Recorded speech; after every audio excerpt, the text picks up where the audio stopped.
Student, welcome in my video. स्वागत है आपका मेरी इस वीडियो में। और आज मैं आपको पढ़ाने वाला हूँ 8th क्लास की सीरीज का चैप्टर नंबर 2, जिसका नाम है पार्लियामेंट्री गवर्नमेंट का एक टॉपिक है। टॉपिक का नाम है प्राइम मिनिस्टर। कैसे प्राइम मिनिस्टर को अपॉइंट किया जाता है और जो प्राइम मिनिस्टर होता है उसकी क्या क्या पावर होती है। इस टॉपिक में हम प्राइम मिनिस्टर के बारे में डिस्कस करेंगे।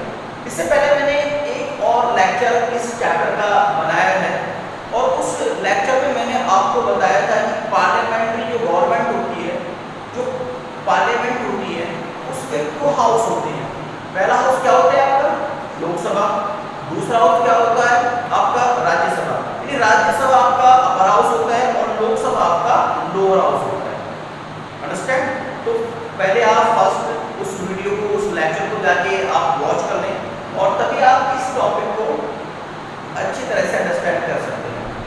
ओके, तो आज की इस वीडियो में, आज के इस लेक्चर में हम जानेंगे कि प्राइम मिनिस्टर की जो अपॉइंटमेंट है वो कैसे की जाती है, कैसे कंट्री के अंदर प्राइम मिनिस्टर को अपॉइंट किया जाता है और प्राइम मिनिस्टर का जो पावर है वो क्या होती है। तो चलिए शुरू करते हैं। देखिए, सबसे पहले हम जानते हैं कि इंडिया एक डेमोक्रेटिक कंट्री है और जो जहाँ पर डेमोक्रेसी होती है वहाँ पर जो गवर्नमेंट होती है वो पीपल के द्वारा इलेक्ट होकर आती है और तब जाके वो पीपल के ऊपर रूल करती है। That is the clear. ये तो सभी आप जानते हैं। उसके बाद डेमोक्रेसी के अंदर बहुत सारी पॉलिटिकल पार्टीज होती है। पॉलिटिकल पार्टीज होती हैं। पॉलिटिकल पार्टीज क्या होती है, जैसे आपने नाम सुने होंगे कि बीजेपी है, कांग्रेस है और आपकी बसपा है, आपकी सपा है। इस तरह की बहुत सारी पॉलिटिकल पार्टीज एक डेमोक्रेसी में होती हैं। अब ये सब पार्टीज क्या करती हैं, ये सब पार्टीज इलेक्शन लड़ती हैं। इलेक्शन को क्या करती है, फेस करती हैं। अब ये इलेक्शन आपने देखा होगा कि पूरी कंट्री में 5 इयर्स के बाद इलेक्शन होते हैं। जो एमपी का इलेक्शन होता है वो ईच एंड एवरी 5 इयर्स के बाद होता है। जो राज्यसभा का इलेक्शन होता है वो 6 इयर्स के बाद होता है। हम एमपी और एमएलए को वोट करते हैं। हम राज्यसभा के जितने भी मेंबर्स होते हैं उनको वोट नहीं करते हैं, वो एमएलए के थ्रू इलेक्ट होते जाते हैं। That is the clear. अब जितनी भी पॉलिटिकल पार्टीज हैं वो कंट्री के अंदर इलेक्शन को फेस करती हैं और उस इलेक्शन में हम वोट करने जाते हैं। लास्ट टाइम आपने बीजेपी को वोट दिया हुआ है, जिस भी पार्टी से आप बिलोंग करते हो, आपकी जो फीलिंग किसी पार्टी के साथ होगी, आपकी फैमिली की, आपने उसको वोट दिया होगा। तो लास्ट टाइम जब आपने वोट दिया होगा तो each and every person vote नहीं कर सकता है। उसमें एक क्या होती है, एक क्राइटेरिया होता है। यानी इलेक्शन के ड्यूरिंग एक ऐसा पर्सन ही वोट कर सकता है जिसकी एज कितनी हो, 18 ईयर्स हो। जो 18 ईयर्स जो एज है उसको कंप्लीट हो कर चुका हो। यानी 18 ईयर्स का कोई भी इंडियन सिटीजन किसी भी पॉलिटिकल पार्टी को वोट कर सकता है। That is the clear. इसके बाद जो मैंने आपको बताया था कि जो लोकसभा की सीटें होती हैं वो कितनी होती हैं, लास्ट लेक्चर में मैंने आपको बताया था। एक बार फिर से मैं आपको बताने वाला हूँ कि लोकसभा की जो टोटल सीट्स होती है इंडिया के अंदर 545 होती है। उन सभी पर इलेक्शन होता है और उसमें से जो ज़्यादा मेजॉरिटी में जो पॉलिटिकल पार्टी वो सीट विन करती है, जीतती है, उसी का कंट्री के अंदर रूल होता है और वही अपना प्राइम मिनिस्टर अपॉइंट करती है। That is the clear. Prime minister का जो अपॉइंटमेंट होता है वो प्रेसिडेंट के द्वारा किया जाता है, लेकिन वो जो पार्टी मेजॉरिटी में आती है, इसकी ज़्यादा सीट आती हैं, वो अपना एक लीडर इलेक्ट करती है, अपना एक लीडर चुनती है। वो लीडर प्राइम मिनिस्टर के द्वारा, प्रेसिडेंट के द्वारा प्राइम मिनिस्टर की डिग्निटी पर अपॉइंट किया जाता है। That is the clear. तो इस तरह से पूरी कंट्री के अंदर प्राइम मिनिस्टर को प्रेसिडेंट के थ्रू अपॉइंट किया जाता है।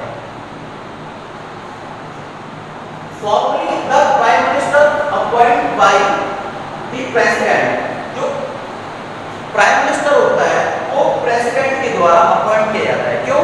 क्योंकि प्रेसिडेंट को ये राइट्स होता है कि जो पार्टी इलेक्शन में सबसे ज्यादा सीट्स विन करके आती है, जो मेजॉरिटी में होती है, उसको वो पहले क्या देता है, एक अपॉर्चुनिटी देता है गवर्नमेंट बनाने की। ठीक है। जैसे आप क्या है, बीजेपी की गवर्नमेंट है, तो बीजेपी सबसे ज्यादा सीट्स लेके आई है पूरे कंट्री के अंदर। जो 545 सीट्स हैं, तो सबसे ज्यादा सीट्स किसकी हैं? बीजेपी की हैं। और इसलिए बीजेपी के जो लीडर हैं, कौन? माननीय जो मिस्टर नरेंद्र मोदी है, वो लीडर है, और इसीलिए बीजेपी के वो प्राइम मिनिस्टर है। आज कंट्री के अंदर वो प्राइम मिनिस्टर है किस पार्टी की? बीजेपी की। क्यों? क्योंकि बीजेपी की पूरी कंट्री के अंदर सबसे ज्यादा सीट्स हैं। बैठ तक क्लियर? तो इसलिए प्राइम मिनिस्टर को प्रेसिडेंट के द्वारा अपॉइंट किया जाता है, और प्रेसिडेंट उसी पार्टी को अपॉर्चुनिटी देता है जिस पार्टी की सबसे ज्यादा सीट्स होती हैं।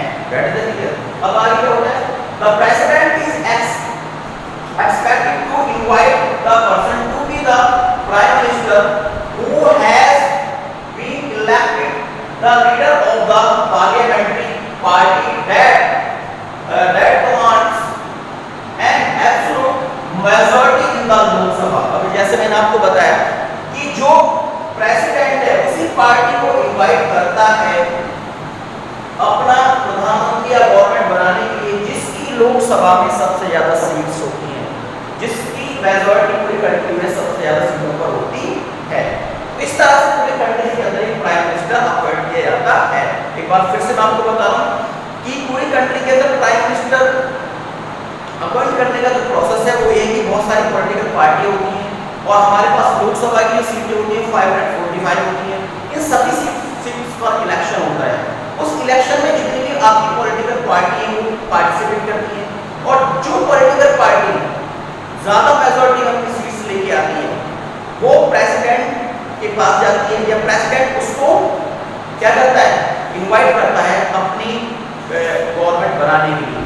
तो इसीलिए उस पार्टी का लीडर, जो पार्टी एक लीडर चुनती है, उस पार्टी का जो लीडर होता है वही प्रेसिडेंट जो प्राइम मिनिस्टर वो बनता है। अंडरस्टैंड? तो इस तरह की इंडिया के अंदर इस तरह की एक प्रोसेस है प्राइम मिनिस्टर को अपॉइंट करने का। प्राइम मिनिस्टर प्रेसिडेंट के द्वारा अपॉइंट किया जाता है। अब हम देखते हैं कि पावर एंड फंक्शन, पावर और फंक्शन क्या होती है प्राइम मिनिस्टर के। तो सबसे पहले प्राइम मिनिस्टर बनने के बाद prime minister council of minister को अपॉइंट करता है। ठीक है, एक एडवाइस को मेंबर्स सेलेक्ट करता है, और मेंबर सेलेक्ट करने के बाद काउंसिल ऑफ मिनिस्टर प्रेसिडेंट के द्वारा अपॉइंट किए जाते हैं। लेकिन किसके एडवाइस पर किए जाते हैं? प्राइम मिनिस्टर की एडवाइस पर किए जाते हैं। यानी प्राइम मिनिस्टर के पास ये पावर होती है कि जिसको चाहे मिनिस्टर बना सकता है, और जिसको ना चाहे उसको नहीं बना सकता है। उसके बाद जो काउंसिल ऑफ मिनिस्टर है उसकी जो प्राइम मिनिस्टर है टाइम टू टाइम पर क्या लेता रहता है? मीटिंग लेता है, और उस मीटिंग में लॉज बनते हैं, या उस मीटिंग के अंदर वेलफेयर स्कीम बनती हैं जो पूरी कंट्री के लिए लागू की जाती हैं, जो पार्लियामेंट में रखी जाती है। पार्लियामेंट में प्राइम मिनिस्टर को सभी पूरे जितने भी मेंबर्स होते हैं उनके सामने क्या करता है? रखता है पार्लियामेंट में पर, और वहां पर उन लोगों के सामने ये बताता है कि मैं कंट्री के लिए अपने काउंसिल ऑफ मिनिस्टर के साथ इस तरह की स्कीम बना रहा हूँ, इस तरह की मैं वेलफेयर स्कीम बना रहा हूँ जो पूरी कंट्री के सिटीजन के लिए बहुत ही ज़्यादा इंपॉर्टेंट होने वाली, बहुत ज़्यादा बेनिफिशियल होने वाली है। तो इस तरह का वर्क, इस तरह की पावर ओनली प्राइम मिनिस्टर की होती है। प्राइम मिनिस्टर गवर्नमेंट के अंदर सबसे ज़्यादा पावरफुल होता है। That is the clear. फिर उसके बाद नीति आयोग। ये नीति आयोग क्या है? ये नीति जो आयोग है, जो आपका नीति आयोग है, ये आपका है जो प्रोसेसिंग ऑफ प्लानिंग, ये प्लानिंग बनाने का एक आयोग होता है। प्राइम मिनिस्टर नीति आयोग का चेयरपर्सन होता है। नीति आयोग प्लान बनाता है, पूरी कंट्री के लिए वेलफेयर स्कीम लॉन्च करता है, और उसका जो चेयरपर्सन होता है वो कौन होता है? आपका प्राइम मिनिस्टर होता है। अब नीति आयोग का चेयरपर्सन कौन है? श्री नरेंद्र मोदी इस समय प्रेजेंट टाइम में नीति आयोग के चेयरपर्सन हैं। That is clear. अब इसके बाद क्या होता है? एक और पावर है इसकी प्राइम मिनिस्टर की कि वो जितने भी जजेस हैं, चाहे वो हाई कोर्ट में हो, चाहे वो सुप्रीम कोर्ट में हो, उन सबको अपॉइंट करता है। जितने भी जज हैं वो प्राइम मिनिस्टर के थ्रू ही, प्राइम मिनिस्टर की एडवाइस पर ही प्रेसिडेंट के थ्रू अपॉइंट किए जाते हैं। यानी जो प्रेसिडेंट है वो अपॉइंट करता है किसके एडवाइस पर? आपके प्राइम मिनिस्टर मिनिस्टर के एडवाइस पर ही प्रेसिडेंट जज, जितने भी जजेस हैं, चाहे वो हाई कोर्ट के हों चाहे वो सुप्रीम कोर्ट के हों, उन सबको अपॉइंट करता है। पहले उसमें प्राइम मिनिस्टर की परमिशन ली जाती है, उसकी एडवाइस ली जाती है, अंडरस्टैंड। या वो एडवाइस देता है जिसको प्रेसिडेंट को कि आप जो भी सुप्रीम कोर्ट या हाई कोर्ट का कोई भी पर्सन अपॉइंट किया जाएगा एज ए जज, वो प्राइम मिनिस्टर के एडवाइस पर ही प्रेसिडेंट के थ्रू अपॉइंट किया जाता है। उसके बाद जो लोकसभा को लेकर भी पावर होती है क्या, कि वो लोकसभा को डिसॉल्व करने की एडवाइस प्रेसिडेंट को दे सकता है और पूरे देश में वो इमरजेंसी भी लगवा सकता है, किसके द्वारा, प्रेसिडेंट के द्वारा।